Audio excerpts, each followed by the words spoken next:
So here's a cool story I was teaching. I was telling my students this story this week. It's a good story. It's a story about being present, being in the moment, right? And it occurred to me when I was reminded of what Zig Ziglar used to say about, no wonder people are always stressed because they're always traveling, right? What he meant by that, to clarify, was like they're mentally traveling, right? People have a hard time being in the moment, being present, because they're always traveling in that when they're with when they're at their work, they're thinking about, their family, and they're regretting being at work and how they wish they're with their family, spending more time with them, feeling guilty about not spending enough time with their family. And then they're distracted, and later when they're with their family, they're not fully present because now they're worrying about the work that they didn't get done because they weren't working as efficiently as they could be when they were at work, because they were with their family. So now they're with their family, they're stressed out about work, so they can't be entirely present with the family. So no wonder they're always stressed out. They're always traveling. That's what he used to say. This really hit me when I was training under Grandmaster Chow. I was learning 7-star Praying Kung Fu. One thing we would do is we would every Chinese New Year, we would do a big demonstration for somewhere up in like around Toronto, Scarborough.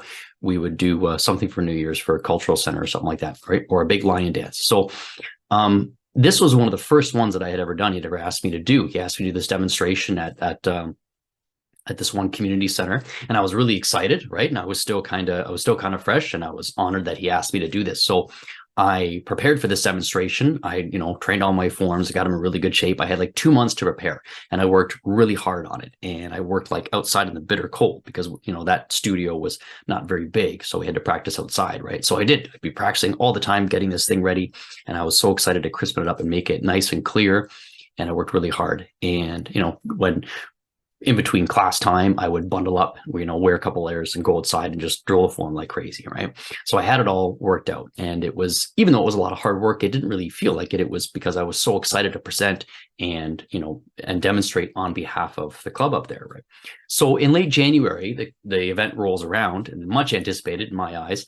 And we end up having this horrible snowstorm, right? Like really, really bad. And this is up in, I'm living in Niagara, and I'm driving up there to Toronto.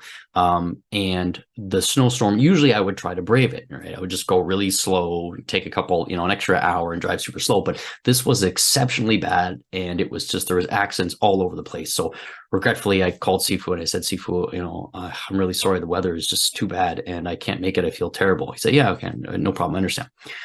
So the next week, the weather cleared up and I got back up to the club on the weekend.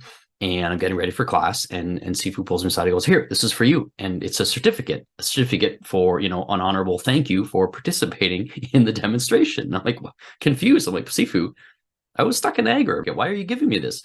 He said, you didn't come, but you sent your heart, and your heart came.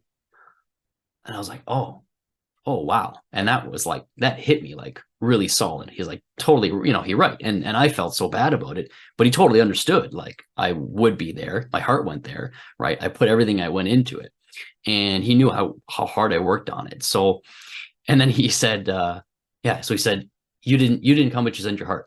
A lot of people did come, but they didn't bring their heart. And I was like, oh, wow, that makes a lot of sense.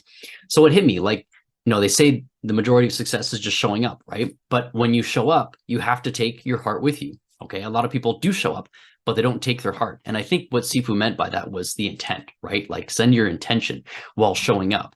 Don't just show up physically and be there and take up space, but take your intention with you. Right. And it's the same thing like Zig Ziglar's example. Like, when you're at work, we have to put our intent there. When we're with our family, our loved ones, we have to be 100% present there. We can't be waiting to jump out, looking at our phone or whatever, or getting distracted, not even necessarily by technology, but just by our own thoughts. We got to be present, in all your stuff and all your day-to-day activity.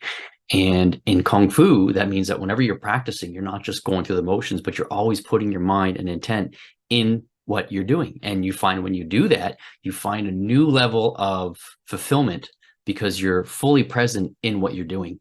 So just like when you learn Kung Fu, it's the same thing in all you do. If you can put your heart and take your heart with you into what you're doing, you're going to find you have less stress, you have less anxiety, you have more happiness and more fulfillment. So that's my Kung Fu story. I hope that you can take that with you and make something of it.